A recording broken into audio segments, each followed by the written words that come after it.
Hej, mit navn er Kasper, og jeg vil fremlægge en kemiaflevering.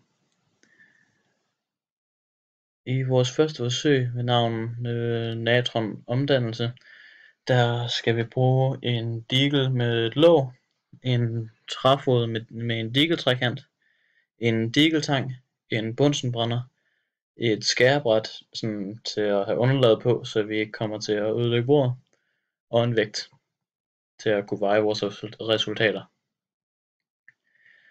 Først så skal vi starte med at varme digelen op, indtil den er helt rødglødende, imens den har låg på og står oven på træfoden. Herefter der venter vi sådan cirka 5 minutter, indtil digelen den næsten er kold igen, før vi går videre med forsøget. Nu skal vi veje digelen med låg på, og skrive vores resultat ned for det her.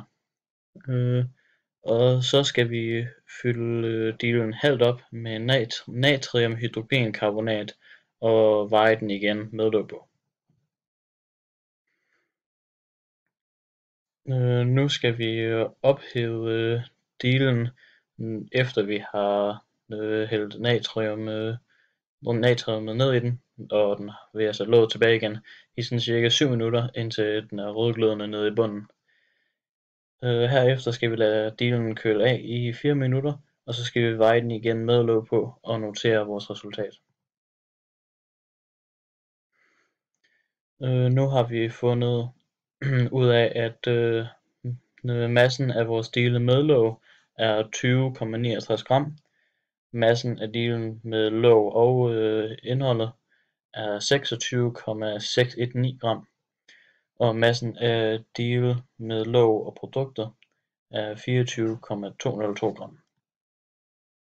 Ud fra det her, der kan vi udregne massen af vores produkt, hvilket kommer til at være 26,619 minus 20,69, hvilket vil give 5,929 som massen af vores produkt. I vores næste forsøg, hvilken syre og hvilken base, vil vi finde ud af, hvilke forskellige kemikalier vi har i hvilken form for syre eller base der findes i de her kemikalier. Om de er stærke, eller om de er middelstærke eller svage. På det her billede kan vi se, at vi er i gang med at finde pH-værdien af de forskellige kemikalier i glassene A, B, C, D, E og F.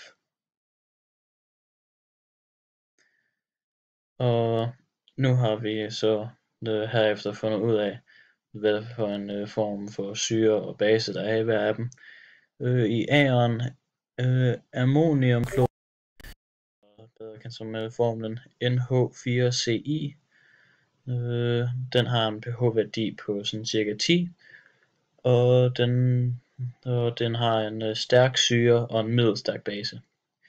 Glas B er natriumkarbonat eller Na2CO3, som har en svag syre og en svag base.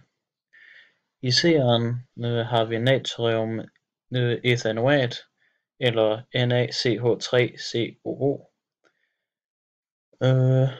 hvilket har en pH-værdi på 2 og en svag syre og en I glas D har vi natriumhydrogencarbonat eller NaHCO3,